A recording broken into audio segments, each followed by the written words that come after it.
You can either receive the Spirit and the fullness of truth from Jesus, or reject the Spirit in pride and receive the judgment of Jesus Christ by rejecting Him.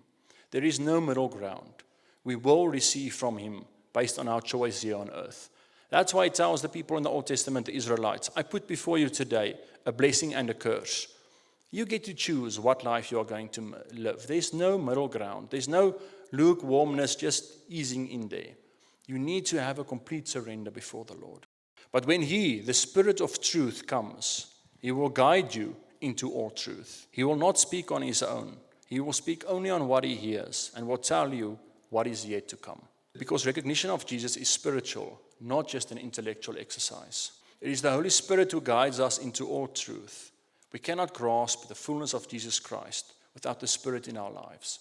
There's only so much that we can construct intellectually, but there's revelation that comes from the Word that the Spirit opens up in our heart to explain things to us, to give us spiritual wisdom. You stiff-necked people, your hearts and ears are still uncircumcised.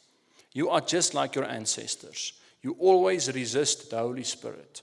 May we not resist the Holy Spirit and His tugging in our hearts and the conviction that He brings. Ezekiel 36 verse 26 to 27 says, I will give you a new heart and put a new spirit in you.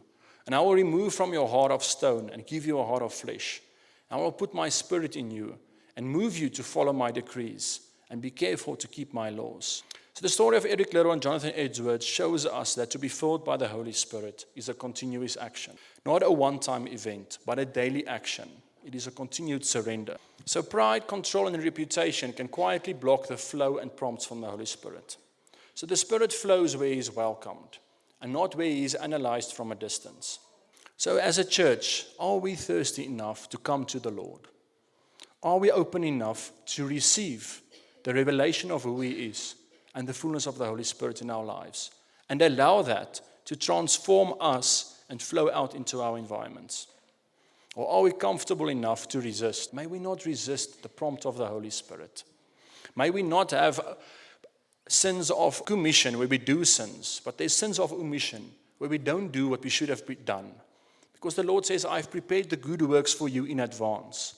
May we be open to that leading of the Holy Spirit to walk in that. Come all you who are thirsty, come to the waters. And you who have no money, come buy and eat. Come buy wine and milk without money and without cost. Jesus invites us into abundance in this verse. He doesn't say, fix yourself, work harder. He says, come to me.